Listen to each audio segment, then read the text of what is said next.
இது ஒரு CBN தயாரிப்பு. நீங்கள் பார்த்துக் கொண்டிருப்பது ஒரு புதிய வாழ்க்கை நிகழ்ச்சி.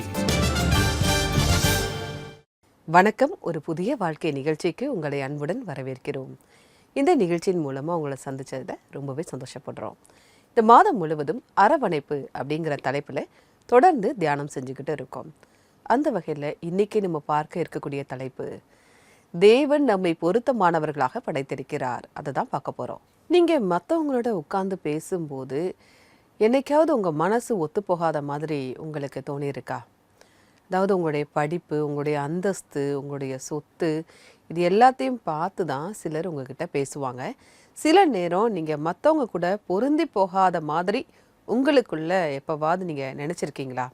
அப்படி நினச்சிருந்தீங்கன்னா இன்றைக்கான நிகழ்ச்சி உங்களுக்காக தான். ஆனால் தேவன் உலகத்தோட அளவுக்குள்ளின்படி உங்களை படைக்காமல் ஒரு வித்தியாசமாக படைச்சிருக்காரு. அவருடைய பார்வையில் நம்ம பொருத்தமானவங்களா இருக்கோம். அவருடைய மகிமைக்காகவே நம்மளை படைச்சிருக்காரு. அதனால் உலகத்தோட நீங்கள் உங்களை ஒப்பிட்டு பார்க்க வேண்டாம். இப்போது வருவது ஒரு ஆராதனை பாடல்.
இந்த பாடலை பாடிய குழுவினருக்கு எங்களுடைய நன்றி. தேவன் உங்களை ஆசீர்வதிப்பாராக.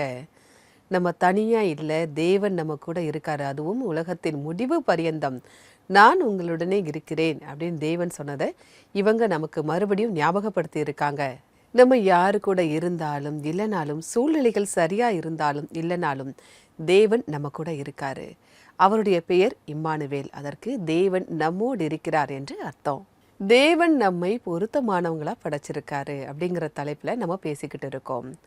சில நேரம் நீங்கள் யார் கூடயாவது பேசிகிட்டு இருக்கும்போது நீங்கள் பொருத்தம் இல்லாதவங்களா உங்களுக்கு தோணலாம். அப்படி இல்லைன்னா மற்றவங்களுக்கும் தோணலாம். இது எங்கே, நம்ம ஜிம்முக்கு போகும்போதோ சரி, அல்லது ஜாகிங் போகும்போதோ, வேலைக்கு போகும்போதோ, படிக்கக்கூடிய இடத்துலோ, ஏதாவது ஒரு இடத்துல நம்ம இந்த இடத்துல தகுதி இல்லையோ அப்படிங்கிற ஒரு எண்ணம் நமக்குள்ளே வர ஆரம்பிக்கும். நீங்கள் இருக்கிற இடத்துல யாராவது ஒருத்தங்க நல்லா அந்த வேலையை செஞ்சாங்க அப்படின்னா உங்களுக்குள்ள ஒரு எண்ணம் வரும். நம்ம இந்த இடத்துக்கு பொருத்தமாக இல்லையோ அப்படிங்கிற ஒரு எண்ணம் நமக்குள்ளே வர ஆரம்பிக்கும். யாராவது ஒருத்தங்க சர்ச்சில் நல்லா பாடுறாங்கன்னு வச்சுக்கோங்களேன், நமக்கு பாட தெரியலையே, நம்ம பொருத்தமாக இல்லையே அப்படிங்கிற மாதிரி நமக்கு தோணும். இது உங்களுடைய எண்ணம் தான். இது நீங்கள் மட்டும் அப்படி நினைக்கிறது கிடையாது. இந்த உலகம் முழுசுமே அப்படி தான் நினச்சிக்கிட்டு இருக்காங்க. ஆனால் இந்த மாதிரி நேரத்தில் நம்ம என்ன நினைக்கணும் அப்படின்னா, தேவன் அவருடைய சாயலாக நம்மை படைத்திருக்கிறார். நம்மை பொருத்தமானவங்களா அவர் படைச்சிருக்காரு. இதை மட்டும் நீங்கள் மறக்கக்கூடாது. இதை இன்னும் நல்லா தெரிஞ்சுக்க நம்ம இப்போ ஒரு சாட்சியை பார்க்க போகிறோம். இப்போ நம்ம சுஷ்மா அவங்கள சந்திக்க போகிறோம். இவங்களுடைய வெளி தோற்றத்தை நினச்சி இவங்களுக்குள்ள ஒரு தாழ்வு மனப்பான்மை இருந்திருக்கு. இவங்க நிறைய நிராகரிக்கப்பட்டிருக்காங்க, தனிமையும் உணர்ந்திருக்காங்க. ஆனால் இப்படிப்பட்ட ஒரு சூழ்நிலையில் அவங்க சிந்தனையிலேருந்து எப்படி வெளியில் வந்தாங்க, எப்படி ஒரு புதிய வாழ்க்கையை பெற்றுக்கொண்டாங்க அப்படிங்கிறத அவங்க சொல்கிறாங்க. வாங்க பார்க்கலாம். நான் காலேஜில் படிக்கிறப்ப என்னோட தலைமுடி உதிர ஆரம்பிச்சுது. அதுக்கு பிறகு முழுசா மொட்டையாகி சின்ன சின்னதாக புள்ளிகள் தெரிய ஆரம்பிச்சுது. நாட்கள் போக போக அந்த புள்ளிகள் பெருசாக ஆரம்பிச்சுது. அது என்னோட தலை முழுசும் பரவேறிச்சு. நான் பார்த்து அதிர்ச்சி ஆயிட்டேன். என்னால் அதை தாங்கிக்கவே முடியல. முடிதான் ஒருத்தர் அழகா காட்டும், அது இல்லைன்றப்போ என்னால் அதை தாங்கிக்கவே முடியல. அதுவும் நம்மளோட இந்த சொசைட்டில அதுவும் ஃப்ரீயா இருக்க முடியாது, அது ரொம்ப கஷ்டம். எனக்கு ஒன்று தோணுச்சு, என்னன்னா இதனால நான் ரொம்ப பாதிக்கப்படுறேன், எனக்குள்ள நிறைய பாதிப்பு ஏற்பட்டுச்சு. நான் என்ன விஷயங்களை பேசினாலும் சரி, அப்போ யார் என்ன பேசினாலும் கடைசியில அந்த முடி பத்தின பேச்சில தான் முடியும். யாரு என்ன நினைப்பாங்க, நான் எப்படி ஃபீல் பண்ணுவேன்னு யாருமே கவலைப்பட மாட்டாங்க. நான் பலவிதமான எண்ணெயெல்லாம் பயன்படுத்தி பார்த்தேன், ஆயுர்வேதிக் எண்ணெயை கூட நான் பயன்படுத்தி பார்த்தேன். ஆனா எதுலையுமே எந்த முன்னேற்றமும் எனக்கு கிடைக்கல. அப்புறம் கடைசியில நான் இந்த விஷயத்துல ரொம்பவே சோர்ந்து போயிட்டேன். அதுக்கப்புறம் நான் தேவனை மட்டும்தான் நம்பினேன். அப்ப நான் முழங்கால் போட்டு அவர்கிட்ட ஜெபம் செய்ய ஆரம்பிச்சேன். என் கஷ்டத்தெல்லாம் சொல்ல ஆரம்பிச்சேன். நான் எப்போ எந்த ஃபங்க்ஷனுக்கு போனாலும் யார்கிட்டையும் பேசுறப்போ அவங்க எனக்கு உடனே இந்த முடியை சரி பண்றதுக்கான விஷயங்கள், நிறைய ஆலோசனைகள்லாம் சொல்லுவாங்க. அதுக்கப்புறம் நான் தேவனை மட்டுமே நம்பி ஜெபம் பண்ண ஆரம்பிச்சேன். நான் ஆரம்பத்துல எப்போ ஜெபம் பண்ண ஆரம்பிச்சேனோ அப்போ ஏதாவது நான் தேவன் கிட்ட எனக்கு முடி மறுபடியும் கிடைக்கணும் அப்படின்னு கேட்டுட்டு இருந்தேன். என்னோட முடி மறுபடியும் வளரணும் அப்படின்னு அவர்கிட்ட கேட்டுட்டே இருப்பேன். உண்மையிலேயே தெரியல, ஒரு கட்டத்தில் நான் என்கிட்டயே அவ்வளோதான் சுஷ்மா, உன்னோட வேலை முடிஞ்சிருச்சு, அதோட இதுக்கப்புறம் வாழ்க்கையில் நீ வளர முடியாது, இதுதான் உன்னோட முடிவு. ஏன்னா நீ வீட்டை விட்டு வெளியே நீ போனாலே உன்னை எல்லாரும் ரொம்ப கஷ்டப்படுத்துவாங்க அப்படின்னு எனக்குள்ள நானே சொல்லிக்க ஆரம்பித்தேன். அப்படி எனக்கு நடக்காதப்ப ஆனாலும் என் தலைமுடி வளரவே இல்லை. இருந்தாலும் கூட நான் ஜெபம் பண்ணுறதை விடவே இல்லை. ஆனால் அடிக்கடி தேவன்கிட்ட போனால் இந்த பயணம் மூலமாக அவர் எனக்கு எவ்வளோ பக்கத்தில் இருக்காரு அப்படின்றத நான் நல்லாவே உணர ஆரம்பித்தேன். தேவன் எனக்கு ரொம்ப பக்கத்தில் இருக்கிற மாதிரி நான் உணர்ந்தேன். ஏன்னா மற்றவங்க கிட்ட சொல்ல முடியாத விஷயங்களை கூட என்னால் தேவன்கிட்ட மட்டும்தான் சொல்ல முடிஞ்சது. நான் தொடர்ந்து அவர்கிட்ட எல்லா விஷயத்தையும் சொல்லிக்கிட்டே இருந்தேன். ஒரு தந்தை தன்னோட குழந்தைக்கு முன்ன வர்ற மாதிரி, தன்னோட குழந்தைக்கு விடுதலையும் நம்பிக்கையும் முழுமையா தர்ற மாதிரி அவர் எனக்கு தந்தார். அவர்கிட்ட இருந்து எல்லா விஷயமும் எனக்கு கிடைச்சது. பராமரிப்பு, அன்பு, நம்பிக்கை, எனக்கு வேணும்னு போராடின அங்கீகாரம் அது தேவன் கிட்ட இருந்து எனக்கு கிடைச்சது. அவர்கிட்ட இருந்து எனக்கு நிறைய உதவியும் கிடைச்சது. என்னோட அடையாளம் அப்புறம் எனக்கு கிடைக்க வேண்டிய அங்கீகாரத்துக்காக நான் போராடிக்கிட்டே இருந்தேன். தேவன் என்னை ரொம்பவே கவனமா பார்த்துட்டு இருந்தாரு. எனக்குள்ள இருக்க அந்த விஷயங்களை தேவன் பார்த்துக்கிட்டே இருந்தாரு. என்னோட மனசுல என்ன நடந்துட்டு இருக்கு அப்படிங்கறதையும் அவர் பார்த்துட்டே இருந்தாரு. உண்மையிலேயே நான் பயம், பாதுகாப்பின்மை, அவமானத்துக்குள்ள இருந்துட்டு இருந்தேன். அதோட என்னோட அடையாளத்தை ஏத்துக்க முடியாத நிலைமைக்குள்ள நான் இருந்தேன். தேவன் எனக்கு ஒரு அடையாளத்தை காட்ட விரும்பினாரு. சங்கீதம் 147:3 சொல்றது போல, இருதயம் நொறுங்குண்டவர்களை குணமாக்குகிறார், அவர்களுடைய காயங்களை கட்டுகிறார். அவர் என்னோட காயத்தை ஆற்றத் தொடங்கினார். அப்பத்திலிருந்து நான் ஜெபம் பண்ண ஆரம்பிச்சேன். அப்போ என்னோட ஜெபத்தை நான் இப்படிதான் ஆரம்பிச்சேன். ஆண்டவரே, நான் இப்படியே இருக்கணுங்கிறது தான் உங்க விருப்பம்னா எனக்கு உங்க சக்தி தேவைப்படுது. இதை நான் தனியாவே நின்று செய்ய முடியாது. இந்த நேரத்துல நான் தேவனுக்குள்ள வளர சந்தோஷமும் நிம்மதியும் எனக்குள்ள வளர ஆரம்பிச்சுது. இப்போ என்கிட்ட மற்றவங்க எப்படி என்ன பேசினாலும் நான் கவலைப்படுறதே கிடையாது. முதல்ல எந்த அளவுக்கு எனக்குள்ள பாதிப்பு ஏற்பட்டுச்சோ இப்போ அந்த அளவுக்கு பாதிப்பே கிடையாது. ஏன்னா மற்றவங்க என்ன சொல்றாங்கங்கிறத விட தேவன் என்னை பத்தி என்ன சொல்றாருங்கிறது தான் எனக்கு ரொம்பவே முக்கியமா இருந்துச்சு. ஏன்னா தேவன் ஒருத்தர் மட்டும்தான் எனக்கு ஒரு வழித்துணையா வந்தாரு. எல்லா கஷ்டங்களையும் சமாளிக்க அவர் தான் கத்து தந்தாரு. அதுக்கப்புறம் ஒரு வசனம் நான் சொல்றேன், எபிரேயர் 13:5. அது என்னன்னா, நான் உன்னை விட்டு விலகுவதும் இல்லை, உன்னை கைவிடுவதும் இல்லை. நான் தேவனுக்கு எப்பவும் நன்றி சொல்லுவேன். நம்ம எப்படி இருக்கோமோ அப்படியே நம்ம தேவன் கிட்ட வரலாம். எதையும் நம்ம அதிகப்படுத்தி காட்டணும் அப்படிங்கிற அவசியம் கிடையாது. இங்க எப்படி இருக்கீங்களோ தேவன் அப்படியே நம்மை ஏற்றுக்கொள்கிறார், நம்மை நேசிக்கிறார் அப்படிங்கிறது தான் நம்ம சுஷ்மாவுடைய சாட்சியின் மூலமா பார்த்தோம். அது மட்டும் இல்லை, ரொம்ப தைரியமா அவங்களுடைய பலவீனங்களை நம்ம கிட்ட சொன்னாங்க. அதனால சுஷ்மாவிற்கு நன்றி. ஆனா நம்முடைய பலவீனத்துல தான் தேவனுடைய பலன் நம்ம மேல பரிபூரணமா இருக்கும் அப்படிங்கிறதையும் நம்மளால பார்க்க முடியுது. ஆனால் அந்த உலகத்தில் இருக்க எல்லாருமே நம்மக்கிட்ட இருக்கக்கூடிய குறைய தான் தேடி பிடிக்கிறாங்க. அதையே தான் அவங்க வேலையும் செய்கிறாங்க அப்படின்னு கூட நம்ம வச்சுக்கலாம். நம்ம டிவியில் பார்க்கக்கூடிய விளம்பரங்கள் எல்லாமே நம்ம பொருத்தமில்லாதவங்களா இருக்கோம் அப்படிங்கிறத ஒரு முன்னிறுத்தி தான் அந்த விளம்பரங்கள் கூட நமக்குள்ளே வருது. ஆனால் நம்முடைய தேவன் நம்முடைய வெளிப்புறத்தை பார்க்கிறவர் அல்ல. அவர் நம்முடைய மனசை தான் பார்க்குறாரு. நம்ம எப்படி இருக்கோமோ அப்படியே நம்மை அவர் ஏற்றுக்கொள்கிறார், நம்மை நேசிக்கிறார். இதை தான் நம்ம சுஷ்மாவுடைய சாட்சியின் மூலமாக பார்த்தோம். இது நிச்சயமாக உங்களுக்கு ஒரு உத்வேகத்தை கொடுத்துருக்கோம். இதே மாதிரி சாட்சிகள், பாடல்கள், பிரசங்கங்களை நீங்கள் மறுபடியும் பார்க்கணும் அப்படின்னா CBN இந்தியா யூடியூப் சேனலை வந்து நீங்கள் பார்க்கலாம். உங்கள் நண்பர்களுக்கும் நீங்கள் ஷேர் பண்ணலாம். இப்போது வருவது ஒரு சிறிய இடைவேளை. இடைவேளைக்கு பிறகு இதை பற்றி நம்ம இன்னும் தொடர்ந்து பேசுவோம்.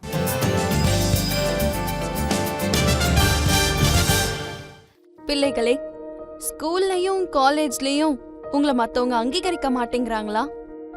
நீங்க பாரபட்சத்தை எதிர்கொள்ள வேண்டி இருக்கா? ஒருவேளை இப்ப வரைக்கும் கூட உங்க வேலையில வேறுபாடு காட்டப்படலாம். சமூகத்திலயும் சமுதாயத்திலயும் உங்களுக்கு அங்கீகாரம் கிடைக்காதப்போ அது எவ்வளவு பெரிய கஷ்டமா இருக்கும். இந்த மாதிரி கடினமான நேரத்துல நீங்க சோர்ந்து போகாதீங்க. ஜெபத்துக்கு முக்கியத்துவம் கொடுங்க. அப்பா அவரை உங்களுக்கு சரியான நண்பன், சரியான சூழல், அந்த சூழலை கடந்து போக உங்களுக்கு பலம் தருபடி தேவன் கிட்ட கேளுங்க. நண்பர்களே, இந்த ஜூன் மாதத்துல ஒரு புதிய வாழ்க்கை டிவி நிகழ்ச்சியில CBN பிரேயர் லைன் உங்களுக்காக ஒவ்வொரு வெள்ளிக்கிழமையும் ஜெபம் பண்ணும். இந்த ஜெபத்துல நீங்க கண்டிப்பா கலந்துக்கோங்க. வெள்ளிக்கிழமை தவிர மத்த எந்த நாள் வேணாலும் நீங்க CBN பிரேயர் லைனுக்கு கால் பண்ணலாம். இல்லனா வாட்ஸ்அப்ல உங்க ஜெப வேண்டுகோளை நீங்க தெரிவிக்கலாம். நாங்களும் உங்க கூட சேர்ந்து ஜெபம் பண்ணுவோம். அதுக்கான நம்பர் 9910401010.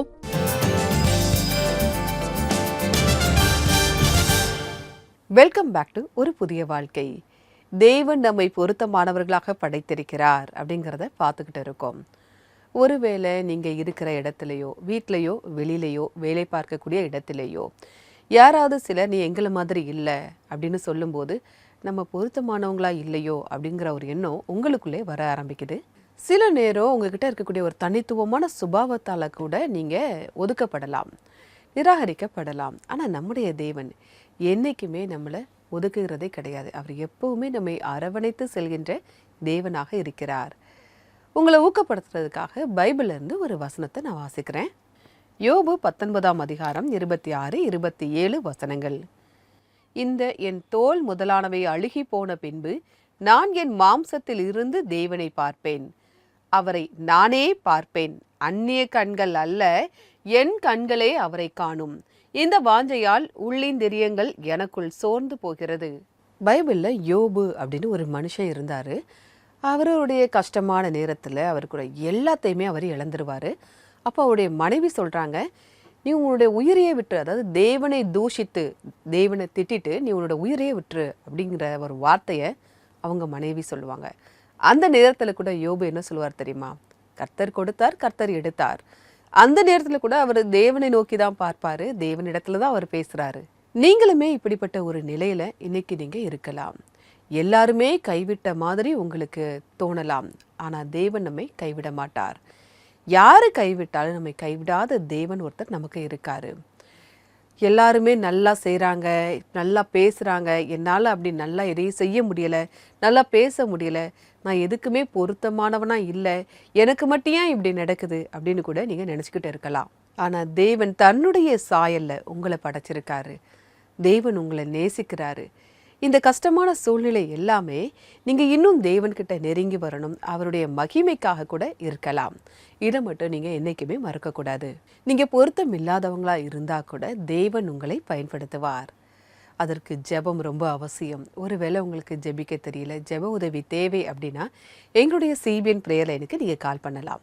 எங்களுடைய நம்பர் 9910401010. இந்த நம்பருக்கு நீங்கள் வாட்ஸ்அப்பும் அனுப்பலாம். உங்களுக்காக ஜெபிக்க நாங்கள் தயாராக காத்துக்கிட்டு இருக்கோம். நம்ம பொருத்தம் இல்லாதவங்களாக இருப்பதற்காக தேவன் நம்மை அழைக்கவில்லை. நம்ம இருக்கிற இடத்திலேயே தேவன் நமக்கு நன்மையை கொண்டு வருவார். இப்போது வருவது ஒரு சிறிய இடைவேளை. இடைவேளைக்கு பிறகு ஏதேனும் சந்தேகம் பகுதியை பார்க்கலாம்.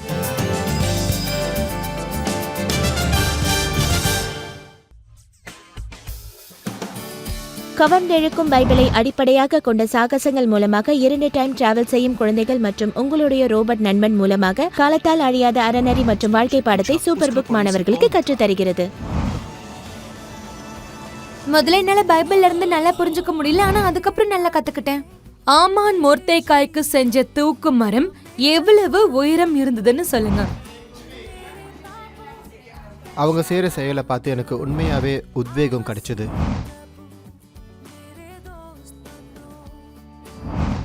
இன்னும் சத்தமா சொல்லுங்க, கிஸ்மோ. நான் கிஸ்மோவை டிவியில தான் பார்த்துருக்கேன். நான் கிஸ்மோவை கூப்பிடவும் செஞ்சேன். இங்கே நான் நேரடியாக பார்த்தேன்.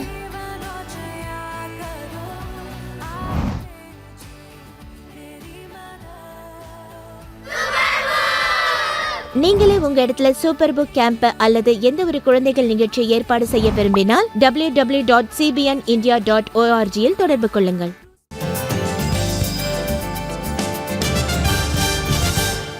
வெல்கம் பேக் டு ஒரு புதிய வாழ்க்கை.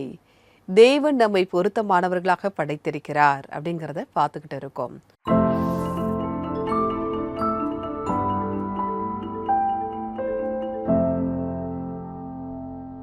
வந்திருக்கக்கூடிய முதல் கேள்வியை பார்க்கலாம்.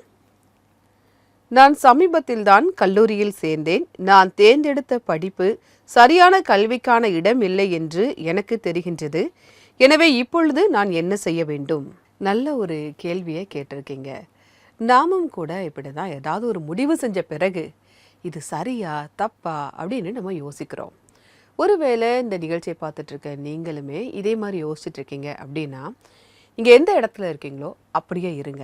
அதிலேயே தேவன் உங்களுக்கு நன்மையை கொண்டு வரக்கூடியவராக இருக்கிறார். நம்ம பைபிளில் பார்க்குறோம், இஸ்ரவேல் ஜனங்கள் எகிப்தில் அடிமையாக இருக்கும்போதே நீங்கள் அங்கே வீடு கட்டி சந்தோஷமாக வாழுங்க அப்படிங்கிறது தான் தேவன் சொல்கிறாரு. இப்போ உங்களுக்கு அது சிறையிருப்புகள் மாதிரி உங்களுக்கு தெரியலாம், உங்களுடைய சூழ்நிலைகள் அப்படி இருக்கலாம். ஆனால் தேவன் அதிலிருந்தும் உங்களுக்கு நன்மை செய்ய வல்லவராக இருக்கிறார். இதை மட்டும் நீங்கள் மறந்துடாதீங்க. வந்திருக்கக்கூடிய அடுத்த கேள்வியை பார்க்கலாம். நான் வேலை பார்க்கும் இடத்தில் நான் வித்தியாசமானவன் என்றும் மற்றவர்களை விட மாறுபட்டவன் என்றும் என்னை நினைக்க வைக்கிறார்கள். இப்படிப்பட்ட சூழ்நிலையில் நான் என்ன செய்ய வேண்டும் என்று எனக்கு கூறுங்கள். இந்த முரண்பாடு உலகம் முழுவதுமே இருக்க தான் செய்யுது. நம்ம வீட்லேயும் சரி, வேலை பார்க்கின்ற இடத்துலையும் சரி, படிக்கக்கூடிய இடத்துலையுமே சரி, நம்ம கொஞ்சம் வித்தியாசமாக தனியாக ஒரு ஸ்டைலாக தெரியணும் அப்படிங்கிறதுக்காகவே நிறைய பேர் முயற்சி பண்ணுறாங்க. தேவனுமே நம்ம ஒவ்வொருத்தருமே தனித்தனியாக வித்தியாசமாக தான் படைச்சிருக்காரு. நம்முடைய கை விரல் ரேகை, நம்முடைய கை ரேகை இருக்குது இல்லையா, இது கூட ஒருத்தருக்கும் தனித்துவமாக இருக்குது. ஒருத்தர் மாதிரியான கைரேகை ஒருத்தருக்கு கிடையாது. தேவன் நம்மளை தனித்துவமாக தான் படைச்சிருக்காரு. அதனால் நீங்கள் வேலை பார்க்கக்கூடிய இடத்துல நீங்கள் வித்தியாசமாக இருக்கீங்க அப்படின்னு நீங்கள் நினைக்காதீங்க. அந்த இடத்துலையும் தேவன் உங்களுக்கு ஒரு ஆசீர்வாதத்தை தருவார்.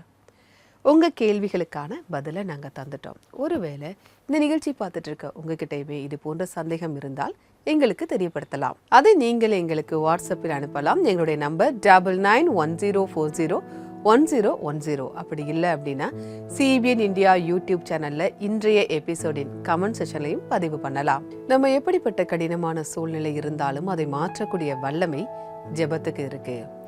ஒருவேளை நான் யாருக்குமே பொருத்தமானவங்களா இல்லை, யாருமே என்னை ஏற்றுக்கொள்ளவில்லை, நான் நிராகரிக்கப்பட்டவனா இருக்கேன் அப்படின்னு நீங்கள் நினைக்கிறீங்களா? தேவன் உங்களை பொருத்தமானவங்களா தான் படைச்சிருக்காரு. அவருடைய சாயல்ல உங்களை படைச்சிருக்காரு. ஆனாலும் அந்த கடினமான நேரத்தை எனக்கு என்ன செய்யனே தெரியலைங்க, எனக்கு ரொம்ப கஷ்டமா இருக்கு அப்படின்னு நினைக்கிறீங்களா? ஜெபம் எல்லாவற்றையும் மாற்றக்கூடிய வல்லமை ஜெபத்துக்கு இருக்கு. இப்போ நான் உங்களுக்காக ஜெபிக்க போறேன். என் கூட சேர்ந்து நீங்களும் ஜெபிக்கலாம். அன்பின் பரலோக பிதாவே, இந்த நேரத்திற்காக நன்றியோடு உம்மை துதிக்கிறோம் அப்பா. எங்களை உங்களுடைய சாயலை நீங்கள் படைச்சிருக்கீங்க, அதற்காக நன்றி ஆண்டவரே. நீங்கள் எப்படி படைச்சிருக்கீங்களோ அதற்கு ஒரு நோக்கம் இருக்குது ஆண்டவரே. நீங்கள் உங்களுடைய திட்டத்தின்படி தான் எங்களை இப்படி படைச்சிருக்கீங்க, அதற்காக உமக்கு நன்றி ஆண்டவரே. ஆனால் நாங்கள் இருக்கின்ற இடத்திலேயோ அல்லது வேலை பார்க்கின்ற இடத்திலேயோ படிக்கக்கூடிய இடத்துலையோ நாங்கள் நிராகரிப்பை சந்திச்சிருக்கலாம். ஆனால் எப்போதுமே நீங்கள் எங்களை அரவணைக்கிறீங்க. நீங்கள் உங்களுடைய சாயல் எங்களை படைச்சிருக்கீங்க. எல்லா இடத்துலையுமே நாங்கள் பொருத்தமானவங்கள தான் நீங்கள் எங்களை பார்க்குறீங்க, அதற்காக உமக்கு நன்றி ஆண்டவரே. அப்பா, இந்த நேரத்திலையும் நிராகரிக்கப்பட்டு இருக்கிற, கேலி பண்ணப்பட்டு ஒதுக்கப்பட்டு இருக்கிற, கைவிடப்பட்டு வேதனையோடு இருக்கிற மக்களுக்காக உம்மிடத்தில் ஜெபிக்கிறோம் ஆண்டவரே. அப்பா, நீங்கள் அவங்களுக்கு ஆறுதலை தாங்க, நீங்கள் அவங்களுக்கு நன்மையை கொண்டு வாங்க ஆண்டவரே. உம்மால் கூடும் நாங்கள் விசுவாசிக்கிறோம். எல்லா மன அழுத்தங்களையும் மன சோர்வுகளையும் வருத்தங்களையும் அவங்கள விட்டு நீங்கள் எடுத்து போடுங்கப்பா. ஒரு விசேஷமான நோக்கத்திற்காக தான் நீங்கள் அந்த இடத்துல அவங்கள வச்சிருக்கீங்க. இந்த நம்பிக்கையை அவங்க புரிந்து கொள்ள நீங்கள் உதவி செய்யுங்கப்பா. உம்முடைய நாமத்திற்கு மகிமையை கொண்டு வர நீங்கள் உதவி செய்யுங்க. மற்றவங்க முன்னாடி ஒரு சாட்சியாக வாழ நீங்கள் எங்களுக்கு உதவி செய்யுங்கப்பா. மீட்பர் இயேசு மூலமாக ஜெபம் கேளும் பரமபிதாவே. ஆமேன், ஆமேன். தேவன் நம்மை நேசிக்கிறார். இந்த அன்பு நமக்குள்ள ஒரு நம்பிக்கையை கொண்டு வருது. நம்ம ஜெபிக்கும் போதும் சரி, பைபிள் வசனங்களை வாசிக்கும் போதும் சரி, நமக்குள்ள ஒரு நம்பிக்கையை அது கொண்டு வருது. யார் என்ன சொன்னாலும் சரி, இந்த நம்பிக்கை நமக்குள்ள ஒரு பலனை கொண்டு வருது. இன்றைக்கான பைபிள் வசனம் என்ன அப்படிங்கிறத பார்க்கலாம். நான் பிரமிக்கத்தக்க அதிசயமாய் உண்டாக்கப்பட்டபடியால் உம்மை துதிப்பேன். உமது கிரியைகள் அதிசயமானவைகள், அது என் ஆத்துமாவுக்கு நன்றாய் தெரியும். சங்கீதம் 139:14. ரொம்ப அற்புதமான ஒரு வசனம் இது. நீங்க எப்படி படைக்கப்பட்டிருக்கீங்க தெரியுமா? தேவனுடைய சாயல்ல நம்ம எல்லாருமே படைக்கப்பட்டு இருக்கோம். இதை தான் நம்ம சுஷ்மாவுடைய சாட்சியிலுமே நம்ம பார்த்தோம். தேவன் நமக்குள்ள வரும்போது எல்லாமே மாறும் அப்படிங்கிறத அவங்களுடைய சாட்சியின் மூலமா நம்ம பார்த்தோம். நம்ம பைபிளில் பார்க்குறோம், இயேசு சாமி ஒரு கழுதைக்குட்டி மேலே ஏறி அவர் போகும்போது அந்த கழுதை குட்டிக்குமே ஒரு நல்ல வரவேற்பு கிடைத்தது அப்படிங்கிறத நம்ம பைபிளில் பார்க்குறோம். அதே மாதிரி ஆண்டவராகிய இயேசு கிறிஸ்துவை நாம் ஏற்றுக்கொள்ளும் போது நமக்கும் ஒரு வரவேற்பு கிடைக்கும். எல்லாரும் நம்மளை ஏற்றுப்பாங்க. இதை தான் நம்ம நிகழ்ச்சியில் பார்த்த சாட்சிகள் மூலமாக, வசனங்கள் மூலமாக நம்ம பார்த்தோம். இன்றைக்கி மதியம் 3 மணிக்கு CBN இந்தியா யூடியூப் சேனலில் நம்ம லைவாக ப்ரேயர் பண்ண போகிறோம். நீங்கள் மறக்காமல் இந்த ப்ரேயரில் நீங்கள் கலந்துக்கோங்க. உங்களுடைய ஜெப வேண்டுகோள் ஏதாவது இருந்ததுன்னா நீங்கள் அதில் தெரிவிக்கலாம். நிகழ்ச்சியுடைய நிறைவு பகுதிக்கு வந்துட்டோம். இன்றைக்கான நிகழ்ச்சி உங்களுக்கு ஆசீர்வாதமாக இருந்திருக்கும் அப்படின்னு நாங்கள் கர்த்தருக்குள்ள விசுவாசிக்கிறோம். நான் வேறொரு எபிசோடில் உங்களை சந்திக்கிறேன். அதுவரை கர்த்தருடைய கிருபை உங்கள் அனைவருடன் கூட இருப்பதாக. God bless you.